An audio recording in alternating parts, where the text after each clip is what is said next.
নমস্কার বন্ধুরা, আশা করি সবাই ভালো আছেন। বন্ধুরা, আজকাল অনেকের মুখেই শুনতে পাওয়া যায় যে আমার খুব গ্যাস অ্যাসিডিটি হয়, কিছু খেতে পারি না, কিছু খেলেই অ্যাসিড হয়ে যায় বা অ্যাসিডিটি হয়, কিংবা অনেকে বলেন আমার খুব গ্যাস অম্বল হয়। এই অ্যাসিডিটি কমানোর জন্য বা গ্যাস কমানোর জন্য বা গ্যাস অম্বল কমানোর জন্য আপনারা হয়তো রোজ গ্যাসের বড়ি খাচ্ছেন, মুঠো মুঠো গ্যাসের বড়ি খাচ্ছেন। গ্যাসের বড়ি না খেয়ে যেন আপনারা থাকতেই পারছেন না। তো এই গ্যাসের বড়ি খাওয়া কতটা ক্ষতিকর আপনারা হয়তো অনেকেই জেনে গেছেন, আর যারা জানেন না তারা এটা জেনে রাখুন যে রোজ রোজ গ্যাসের বড়ি খাওয়া বা অ্যালোপ্যাথিক গ্যাসের ওষুধ খাওয়া কিন্তু স্বাস্থ্যের পক্ষে ভালো নয়। এই যে অ্যাসিডিটি বা অ্যাসিড হয়ে যাওয়ার যে কথা অনেকে বলেন, এই অ্যাসিডিটি আসলে কি এবং এই অ্যাসিডিটি কিভাবে হয়, এই অ্যাসিডিটি হওয়ার কারণ, লক্ষণ এবং কিভাবে ওষুধের সাহায্য ছাড়াই আমরা ন্যাচারালি অ্যাসিডিটি যাতে না হয় তার প্রিভেনশন নিতে পারি, এবং অ্যাসিডিটি যদি হয়ে যায় তাহলে কিভাবে আমরা ন্যাচারালি ওষুধের সাহায্য ছাড়াই সেই অ্যাসিডিটিকে কমাতে পারি, সে সম্পর্কে আপনাদের নলেজ দেওয়ার চেষ্টা করব। তো ভিডিওটি খুবই ইনফরমেটিভ হতে চলেছে। আশা করি ভিডিওটি আপনারা স্কিপ না করে সম্পূর্ণ দেখবেন এবং এই অ্যাসিডিটি সম্পর্কে একটি সম্পূর্ণ ধারণা আপনারা লাভ করতে পারবেন। তো বন্ধুরা, এখনও পর্যন্ত যারা আমার চ্যানেলে নতুন সাবস্ক্রাইব করেননি তারা প্লিজ চ্যানেলটিকে সাবস্ক্রাইব করে পাশে থাকা বেল আইকনটি প্রেস করে অল বাটনটি সিলেক্ট করে রাখবেন, যাতে করে যখনই কোনো নতুন ভিডিও ইউটিউবে আপলোড করব তার নোটিফিকেশন সবার আগে আপনার কাছে পৌঁছতে পারে। তো চলুন বন্ধুরা, ভিডিওটি শুরু করা যায়। বন্ধুরা, আমরা যে দৈনন্দিন খাবার খাই, তো সেই খাবারের দলা আমাদের মুখগহ্বর থেকে ইসোফেগাস হয়ে আমাদের স্টোমাকে গিয়ে পৌঁছায়। স্টোমাকে রয়েছে অসংখ্য অ্যাসিড সিক্রেশন গ্ল্যান্ড, যে গ্ল্যান্ডগুলি থেকে প্রচুর পরিমাণে অ্যাসিড সিক্রেশন হয়। কখন এই অ্যাসিড সিক্রেশন হয়? যখন আমরা এই খাবার খাই এবং খাবারের দলা যখন স্টোমাকে গিয়ে পৌঁছায়, তো সেই খাবারকে ডাইজেস্ট করার জন্য বা পরিপাক করার জন্য এবং খাবারের সঙ্গে থাকা বিভিন্ন ফরেন পার্টিকেল বা ব্যাকটেরিয়া, ভাইরাস, জীবাণু ইত্যাদি এগুলোকে মারার জন্য, এবং আমরা যে খাবার খাই সেই খাবারের দলার সঙ্গে এই অ্যাসিড মিশ্রিত হয়ে সেই খাবারের দলাকে টুকরো টুকরো করে ভেঙে পরিপাক ক্রিয়ায় সাহায্য করে এই অ্যাসিড। এই অ্যাসিড আসলে কোন অ্যাসিড?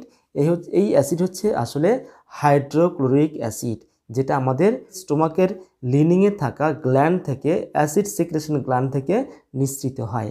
এই অ্যাসিড অর্থাৎ এই হাইড্রোক্লোরিক অ্যাসিড আমাদের খাবারকে পরিপাক করতে সাহায্য করে। এই অ্যাসিড মিশ্রিত খাবারের মণ্ড ধীরে ধীরে গিয়ে পৌঁছায় ডিউডেনামে এবং ডিউডেনাম থেকে পৌঁছায় ইন্টেস্টাইনে। তারপরে সেখান থেকে খাবারের যে পরিপাক ক্রিয়া সেটা সম্পন্ন হয় এবং আমরা পুষ্টি লাভ করি।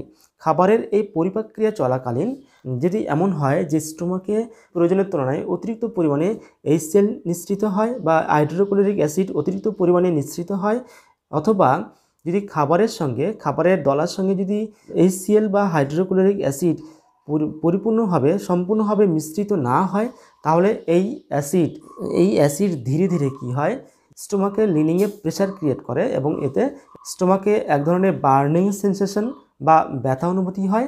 এবার ধীরে ধীরে এই HCl বা এই হাইড্রোক্লোরিক অ্যাসিড স্টোমাক থেকে ধীরে ধীরে উপরের দিকে অর্থাৎ ইসোফেগাসের দিকে এগোতে থাকে এবং ইসোফেগাস থেকে সেই অ্যাসিড ধীরে ধীরে আমাদের মুখগহ্বরে এসে পৌঁছায় এবং আমরা একটা টক টক স্বাদ অনুভব করি।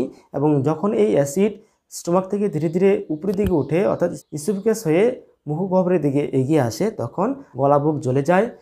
একে হার্ট বার্ন বলে। এই যে অ্যাসিড উপরের দিকে উঠে আসা এবং গলা বুক জ্বলে যাওয়া, মুখে টক টক স্বাদ অনুভূতি হওয়া, এই টোটাল কন্ডিশনটাকে বলা হচ্ছে অ্যাসিডিটি। এবং আমাদের মেডিকেল সায়েন্সে এই যে সমস্যাটা তৈরি হচ্ছে, এই যে কন্ডিশন তৈরি হচ্ছে, এই কন্ডিশনটাকে বলা হচ্ছে GORD। এর মানে হচ্ছে গ্যাস্ট্রো ইসোফেগিয়াল রিফ্লেক্স ডিজিজ। এই অ্যাসিডিটি কন্ডিশন GORD নামে পরিচিত। তো বন্ধুরা, এই অ্যাসিডিটি কেন হয় সেটা আমাদের প্রথমে জানতে হবে। এই অ্যাসিডিটি হওয়ার প্রথম কারণ হচ্ছে স্ট্রেস। যাদের মেন্টাল স্ট্রেস অনেক বেশি, সবসময় যারা দুশ্চিন্তাগ্রস্ত হয়ে থাকে, যাদের অ্যাংজাইটি বেশি, তাদের অ্যাসিডিটিও বেশি হয়ে থাকে। দ্বিতীয় কারণ হলো ওবেসিটি। যারা ওবেস পারসন অর্থাৎ যারা মোটাসোটা, শরীরে ওজন অনেক বেশি, তাদের অ্যাসিডিটি হওয়ার সম্ভাবনা অনেক বেশি থাকে। 3 নম্বর, ল্যাক অফ ফিজিক্যাল অ্যাক্টিভিটি, অর্থাৎ যারা শারীরিক পরিশ্রম করেন না, কোনো ব্যায়াম বা হাঁটাচলা করেন না, তাদের অ্যাসিডিটি বেশি হতে পারে। 4 নম্বর, যাদের খাবার দাবার অনিয়মিত, অর্থাৎ নির্দিষ্ট সময়ে যারা খাবার দাবার খান না এবং যাদের খাবারের যে পুষ্টিগুণ তা অত্যন্ত নিম্নমানের, তাদের অ্যাসিডিটি হওয়ার সম্ভাবনা অনেক বেশি থাকে। 5 নম্বর, যারা স্মোকিং করেন, অর্থাৎ ধূম্রপান করেন বা তামাক সেবন করেন, তাদের অ্যাসিডিটি হওয়ার সম্ভাবনা অনেক বেশি থাকে। 6 নম্বর, যারা তেল মশলাদার স্পাইসি খাবার খেতে পছন্দ করেন বা তেলে ভাজা ফাস্টফুড খেতে পছন্দ করেন, তাদের এই অ্যাসিডিটি সবথেকে বেশি হয়ে থাকে। 7 নম্বর, খাবার দাবার খাওয়ার পরপরই যারা শুয়ে পড়েন, তাদের এই অ্যাসিডিটির সম্ভাবনা বেশি থাকে। 8 নম্বর, যারা অ্যালকোহলিস্ট, অর্থাৎ যারা মদ্যপান করেন এবং যারা রেগুলার বিভিন্ন কার্বোনেটেড ড্রিঙ্কস নিয়ে থাকেন, কফি, চা ইত্যাদি খাওয়ার অভ্যাস যাদের রয়েছে, তাদের এই অ্যাসিডিটি হওয়ার সম্ভাবনা সবথেকে বেশি। 9 নম্বর, যারা আইবুপ্রোফেন, অ্যাসপিরিন টাইপের মেডিসিন রেগুলার নিয়ে থাকেন, তাদের অ্যাসিডিটির সম্ভাবনা বেশি থাকে। 10 নম্বর, যারা পর্যাপ্ত পরিমাণে জল পান করেন না অথবা খাবার খাওয়ার পরপরেই বা খাবার খাওয়ার সঙ্গে সঙ্গেই প্রচুর পরিমাণে জল পান করেন, তাদের অ্যাসিডিটির সম্ভাবনা অনেক বেশি থাকে। সেই জন্য কোনো ভারী খাদ্য খাবার খাওয়ার 1 ঘন্টার মধ্যে জল পান করতে নিষেধ করা হয়, কারণ এতে অ্যাসিডিটির সম্ভাবনা বেশি থাকে। অ্যাসিডিটি হলে আমাদের কোন কোন লক্ষণ বা সিমটমস দেখা দেয়? প্রথম লক্ষণ হচ্ছে নৌজিয়া এবং ভমিটিং, অর্থাৎ আমাদের অ্যাসিডিটি হলে আমাদের বমি বমি ভাব আসে, অনেক সময় বমি হয়েও যায়। সেই বমি টক টক এবং জ্বালাজনক, অর্থাৎ গলাবুক যেন জ্বলে যায়।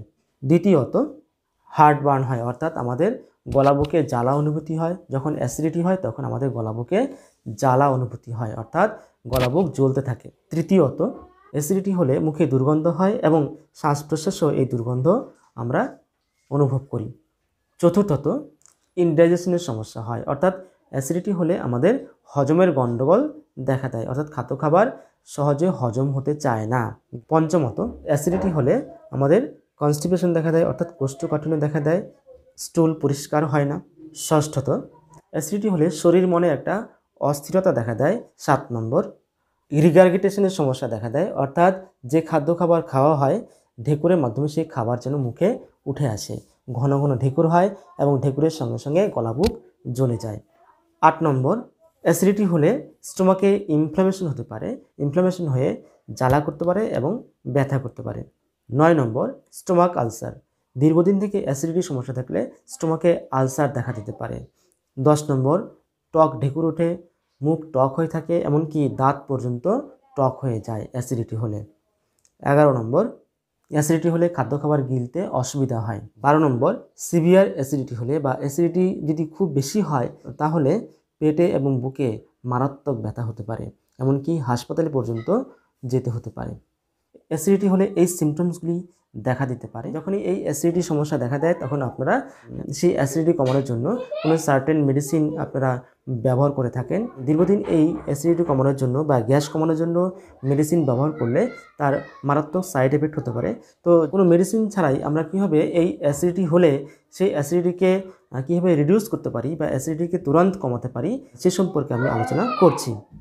যখনই আপনাদের অ্যাসিডিটি দেখা দেবে বা যখনই অ্যাসিডিটি এই সিমটমসগুলি দেখা দিবে, অর্থাৎ গলাবুক জ্বলে যাওয়া, মুখ টক হয়ে যাওয়া, ঘন ঘন টক ঢেকুর ওঠা, এই সিমটমসগুলি আপনাদের যদি দেখা দেয় তাহলে আপনারা চুইংগামের ব্যবহার করতে পারেন। অর্থাৎ এই চুইংগাম যদি আপনারা অনেকক্ষণ ধরে চিবাতে থাকেন তাহলে মুখ থেকে প্রচুর পরিমাণে লালারস বেরোবে এবং এই লালারস অ্যাসিডিটি কমাতে সাহায্য করে। কিছু হেলদি ফ্যাট, অর্থাৎ যে সমস্ত ফ্যাট আমাদের শরীরে ক্ষতি করে না, যেমন মনো আনস্যাচুরেটেড ফ্যাট বা পলি আনস্যাচুরেটেড ফ্যাট, এই ফ্যাটগুলি আমাদের শরীরে কিন্তু ক্ষতি করে না, আমাদের শরীরে উপকার করে। তো যে সমস্ত খাবারে এই দুটি ফ্যাট রয়েছে, অর্থাৎ যেমন avocado, olive oil, sunflower oil, এগুলোতে রয়েছে মনো আনস্যাচুরেটেড ফ্যাট, এবং যে কোনো দানাশস্য, সয়াবিন, নানা রকমের মাছ যেমন টুনা, ম্যাকেরেল, স্যালমন, এই সমস্ত মাছে প্রচুর পরিমাণে পলি আনস্যাচুরেটেড ফ্যাট রয়েছে। এই সমস্ত খাবারগুলি যদি আপনারা নিয়ে থাকেন তাহলে আপনাদের অ্যাসিডিটি হবে না। এরপর হচ্ছে হানি, অর্থাৎ মধু কিন্তু অ্যাসিডিটি কমাতে খুবই সাহায্য করে। যখনই অ্যাসিডিটি হবে তখনই যদি আপনারা 1 চামচ বা 2 চামচ মধু পান করে নেন তাহলে সেই মধু সেই অ্যাসিডিটিকে দমিয়ে দিবে, অর্থাৎ কমিয়ে দিবে। নন সাইট্রাস ফ্রুইট অর্থাৎ টক নয় এমন কিছু ফল আপনাদের খেতে হবে। যখনই আপনাদের অ্যাসিডিটি হবে তখন আপনারা যদি আপেল, বেদানা, কলা, আঙুর এবং শসা জাতীয় ফল যদি আপনারা খেতে পারেন তাহলে আপনাদের ন্যাচারালি অ্যাসিডিটি কমে যাবে। এর জন্য কোনো রকম ঔষধ খাওয়ার বা মেডিসিন খাওয়ার প্রয়োজন পড়বে না। তারপরে হচ্ছে কিছু ভেজিটেবল অর্থাৎ সবজি, যে সবজিগুলো খেলে ন্যাচারালি আপনাদের অ্যাসিডিটি হবে না, এবং যদি অ্যাসিডিটি হয়ে থাকে তাহলে সেই অ্যাসিডিটি ন্যাচারালি কমে যাবে, কোনো ঔষধের প্রয়োজন পড়বে না। তবে সেই সবজিগুলো কি কি? সেই সবজিগুলো হচ্ছে ব্রকলি, ফুলকপি, বাঁধাকপি, গাজর, বিট, কাঁচা লঙ্কা, আলু, মিষ্টি আলু। এই সবজিগুলো খাবারের তালিকায় রাখলে অ্যাসিডিটি হয় না, এবং হলেও অ্যাসিডিটি কমাতে সাহায্য করে। যাতে করে অ্যাসিডিটি না হয় বা জিওআরডির সমস্যা না হয় সেজন্য আমাদের কিছু প্রিকশন মেনে চলতে হবে, যাতে করে আমাদের অ্যাসিডিটি না হয় এবং অ্যাসিডিটির জন্য কোনো রকম মেডিসিন ব্যবহার করতে না হয়।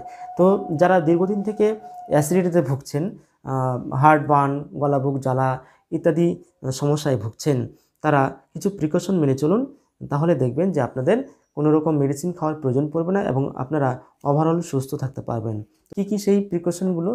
1 নম্বর, যখনই আপনারা কোনো খাবার খাবেন আপনারা পেট পুরে খাবেন না, অর্থাৎ পেট ভর্তি করে খাবেন না। আপনারা সেই খাবারকে অল্প অল্প করে ঘন ঘন খান, অর্থাৎ 2 ঘন্টা 3 ঘন্টা পর পর আপনারা খাবার খান, তাহলে আপনাদের এই অ্যাসিডিটির সমস্যা হবে না। 2 নম্বর, ডেইলি হাঁটাচলা করতে হবে, শারীরিক পরিশ্রম করতে হবে, ব্যায়াম করতে হবে। ফিজিক্যাল অ্যাক্টিভিটি যদি ঠিকঠাক করা হয় তাহলে অ্যাসিডিটির সমস্যা কিন্তু হয় না। 3 নম্বর, আপনারা যে পোশাক পরিধান করেন সেই পোশাক যাতে ঢিলেঢালা হয় সেদিকে আপনাদের নজর দিতে হবে, অর্থাৎ ঢিলেঢালা পোশাক পরবেন এবং খাবারের পরে টাইট করে, পেটের উপরে টাইট করে কিছু বেঁধে পরবেন না। 4 নম্বর, তেল মশলাদার ভাজা পোড়া জাতীয় খাবার একদম খাবেন না, কারণ এই তেল মশলাদার খাবার খেলে বা স্পাইসি খাবার খেলে এই অ্যাসিডিটির সমস্যা কিন্তু বেশি হয়। 5 নম্বর, যে সমস্ত খাবার খেলে অ্যাসিডিটি হয় তো সেই খাবারগুলো আপনাদেরকে অ্যাভয়েড করতে হবে। কি কি সেই খাবারগুলো? যেমন হচ্ছে সমস্ত রকমের সাইট্রাস ফ্রুট অর্থাৎ টক জাতীয় ফল আপনাদেরকে বাদ দিতে হবে, যেমন লেবু, কমলা লেবু, সেই সঙ্গে কাঁচা রসুন, দুধ থেকে তৈরি যে কোনো প্রোডাক্ট আপনাদেরকে কিন্তু অ্যাভয়েড করতে হবে। তারপরে চকলেট, চা, কফি, মদ্যপান কিন্তু করা যাবে না। সেই সঙ্গে যে কোনো কার্বোনেটেড ড্রিঙ্কস, ধূমপান করা বা তামাক থেকে আপনাদেরকে বেঁচে থাকতে হবে, তাহলে আপনাদের আর অ্যাসিডিটির সমস্যা হবে না। 6 নম্বর, পর্যাপ্ত পরিমাণে জল পান করতে হবে। 7 নম্বর, যারা ওবেজ পারসন অর্থাৎ যারা মোটাসোটা, ওজন বেশি, তাদের ওজন কমাতে হবে। 8 নম্বর, যাদের ধূম্রপান করার অভ্যাস রয়েছে বা তামাক সেবন করার অভ্যাস রয়েছে তারা এই ধূম্রপান বা তামাক বর্জন করুন। 9 নম্বর, ঘুমানোর সময় আপনাদের মাথা যাতে করে স্টোমাকের লেভেল থেকে 6 ইঞ্চি উঁচুতে থাকে সেদিকে আপনাদের লক্ষ্য রাখতে হবে। 10 নম্বর, খাওয়া দাওয়ার পরপরই আপনারা ঘুমাবেন না। খাওয়া দাওয়ার পর একটু হাঁটাচলা করুন, একটু হালকা এক্সারসাইজ করুন, এতে করে খাবার ভালো হজম হবে এবং অ্যাসিডিটির সমস্যাও কিন্তু আপনাদের হবে না এবং কোনো মেডিসিন খাওয়ারও প্রয়োজন পড়বে না। তো বন্ধুরা, কেমন লাগলো আজকের ভিডিওটি? আশা করি ভিডিওটি আপনাদের ভালো লেগেছে। এই ভিডিওতে আমি আলোচনা করেছি যে কীভাবে অ্যাসিডিটি হয় এবং অ্যাসিডিটি হওয়ার কারণ এবং লক্ষণ কী কী, কীভাবে আমরা ওষুধ ছাড়াই ন্যাচারালি অ্যাসিডিটিকে কমাতে পারি এবং কোন কোন খাবারকে অ্যাভয়েড করলে আমরা অ্যাসিডিটি থেকে মুক্ত হতে পারবো সে সম্পর্কে আমি এই ভিডিওতে আলোচনা করলাম। এর পরের ভিডিওতে অ্যাসিডিটি পার্ট 2 নামে আরেকটি ভিডিও আমি আপনাদের উপহার দেব। সেই ভিডিওতে আমি আলোচনা করব যে কোন কোন হোমিওপ্যাথিক মেডিসিন ব্যবহার করলে অ্যাসিডিটি থেকে মুক্ত হওয়া যায়। তো যাই হোক, আজকের ভিডিওটি আপনাদের কেমন লাগলো? আশা করি ভিডিওটি আপনাদের ভালো লেগেছে। যদি এই ভিডিওটি আপনাদের ভালো লেগে থাকে তাহলে ভিডিওতে একটি লাইক করে দেবেন, আর চ্যানেলে নতুন হয়ে থাকলে চ্যানেলটিকে সাবস্ক্রাইব করে দেবেন। তো আজকের মতো এখানে শেষ করছি। আপনারা অনেক ভালো থাকবেন। বাই।